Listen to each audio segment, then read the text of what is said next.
Hi friends, स्वागत बा आप सबके हमारा चैनल आरके कोचिंग सेंटर में।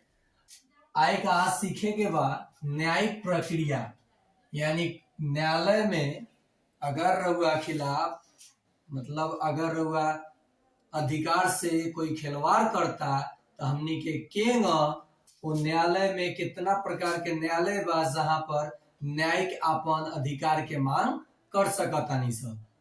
ठीक, तो आए का देखे का आज न्यायिक प्रक्रिया, अच्छा हिंदी में न्यायिक प्रक्रिया ने जुडिशरी जिसको आप बोलते हैं, न्यायिक प्रक्रिया में हम लोग देखिए जानेंगे। जैसे कि आप जानते हैं हमारे देश में 28 राज्य और 8 केंद्र शासित प्रदेश है।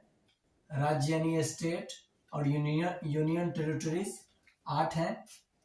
तो न्यायिक प्रक्रिया की शुरुआत होती है सबसे ऊपर एक किसी भी राष्ट्र के लिए सर्वोच्च न्यायालय जो सुप्रीम कोर्ट होता है, उसके नीचे उच्च न्यायालय, माने पूरे राष्ट्र के लिए एक ही सुप्रीम कोर्ट है। उच्च न्यायालय पूरे भारत में भी वर्तमान में कितना है 25, यानी हाई कोर्ट की संख्या कितनी है भारत में तो 25। जिला एवं सत्र न्यायालय उसके नीचे, फिर उसके नीचे न्याय पंचायत जो सबसे निचले ग्राम स्तर पे होता है। ओके, मतलब जिनके संरक्षक सरपंच और पंच होते हैं और मुखिया और वार्ड का कार्य क्या होता है, अपने गांव का विकास करना। तो वैसे ही ये न्यायिक प्रक्रिया ऐसे सबसे निचले पायदान पर न्याय पंचायत, दूसरे उससे ऊपर जिला एवं सत्र न्यायालय, उससे ऊपर उच्च न्यायालय और ठीक सबसे ऊपर सर्वोच्च न्यायालय, supreme court, high court, district court और ये आपके विलेज कोर्ट बोलो या विलेज कोर्ट ना बोल के न्याय पंचायत बोलो। देखिए शुरुआत न्याय की व्यवस्था की कैसे होती है। जैसे रॉबर्ट क्लाइव प्लासी के युद्ध में सिराजुद्दौला को हराता है, उसके बाद बक्सर का युद्ध जीता जाता है अंग्रेजों द्वारा और शासन व्यवस्था को व्यापारी से राजनीतिक व्यवस्था संभाल लेते हैं।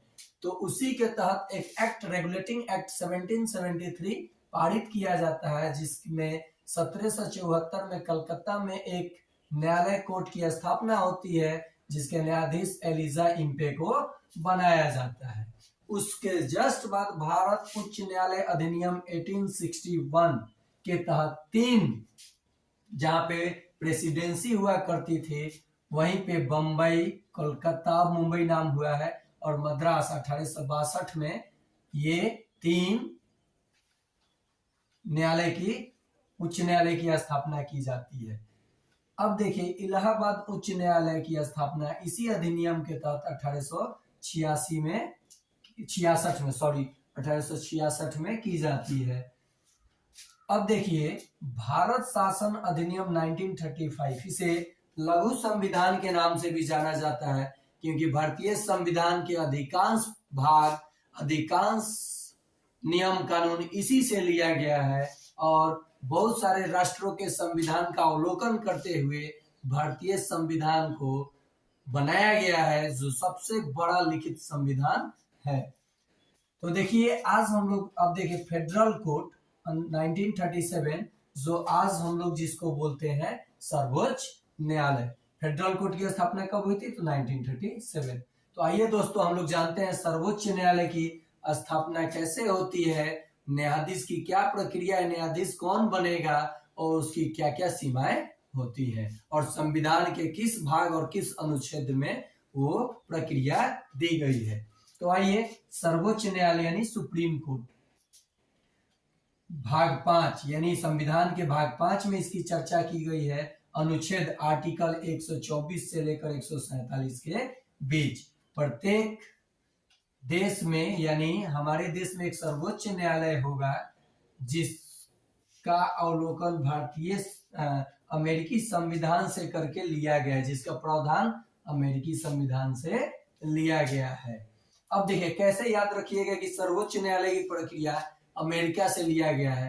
पूरे विश्व में सर्वोच्च शक्तिशाली किसको माना जाता है तो अमेरिका को। तो याद आ जाएगा कि अमेरिकी संविधान से लिया गया है सर्वोच्च न्यायालय की प्रक्रिया, भाग 5 और आर्टिकल 124 से 147 के बीच। देखते हैं इसका गठन कैसे होता है। स्थापना 26 जनवरी 1949 को होती है और ये कार्य 28 जनवरी 1950 से अपना कार्य प्रारंभ करता है। कौन? सर्वोच्च न्यायालय। प्रारंभ में इसमें 7 अन्य न्यायाधीश और 1 मुख्य न्यायाधीश की प्रावधान की गई थी, जो वर्तमान में 33 अन्य और 1 मुख्य न्यायाधीश की प्रक्रिया है। नियुक्ति कौन करता है? तो राष्ट्रपति या न्यायाधीशों के द्वारा या राज्य के न्यायाधीशों के सलाह पर इनकी नियुक्ति की जाती है। कैसे ये सर्वोच्च न्यायालय के न्यायाधीश बन सकते हैं, इनकी क्या क्या सीमाएं होनी चाहिए? तो भारत के नागरिक होने चाहिए, उच्च न्यायालय में 5 वर्ष तक न्यायाधीश के कार्य कर चुके होने चाहिए और 10 वर्ष तक वकालत में एक महारत हासिल करने वाले इंसान को बनाया जाता है सर्वोच्च न्यायालय का न्यायाधीश। अब जानते हैं इनकी क्या उम्र सीमा निर्धारित की गई है या टाइम कितने समय तक, कोई जैसे MP MLA 5 वर्ष के लिए होते हैं वैसे ही न्यायाधीश भी इतने समय के लिए होंगे? तो जी नहीं, इनकी व्यवस्था अगर ये 65 साल से कम है तो चाहे जितना दिन है रह सकते हैं, 65 वर्ष के हो जाएंगे तो वो रिटायर कर जाएंगे।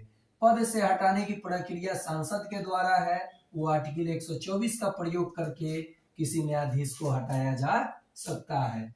नेक्स्ट है इनकी क्या वेतन है? तो मुख्य न्यायाधीश का जो वेतन है पेमेंट 2,80,000 और अन्य न्यायाधीश का जो मंथली इनकम है वो है 2,50,000। तो इसे आप लोगों ने जाना। किसी भी, अब देखिए सर्वोच्च न्यायालय की महिला न्यायाधीश लीला सेठ जो शायद मध्य प्रदेश कुछ ऐसे ही नाम जानिए, लीला सेठ को बनाया गया था। और ये आज हम लोगों ने समझा न्यायिक प्रक्रिया को, सर्वोच्च न्यायालय के बारे में, और बहुत सारे क्वेश्चन को आपने कवर किया। अगर मजा आया हो तो लाइक ठोको और शेयर करो। ऐसे ही मैं हिस्ट्री, पॉलिटी, अब हाँ अच्छा किस टॉपिक का? ये पॉलिटी है बाबू, पॉलिटी है यानी राजनीतिक व्यवस्था है, राजनीतिक शास्त्र है। ओके, पॉलिटी के अंतर्गत ये आता है। तो ऐसे ही geography, polity, economics, history, math, reasoning के साथ आप सबके बीच राहुल सर रहेंगे और आपका नॉलेज बूस्ट करेंगे और आप ऐसे ही अपना प्यार हम पे बनाए रहेंगे और मेरा भी प्यार और मेरा साथ आप लोगों के साथ हमेशा रहेगा। तो मजा आया हो तो ठोको लाइक और शेयर करो। आज के लिए इतना ही।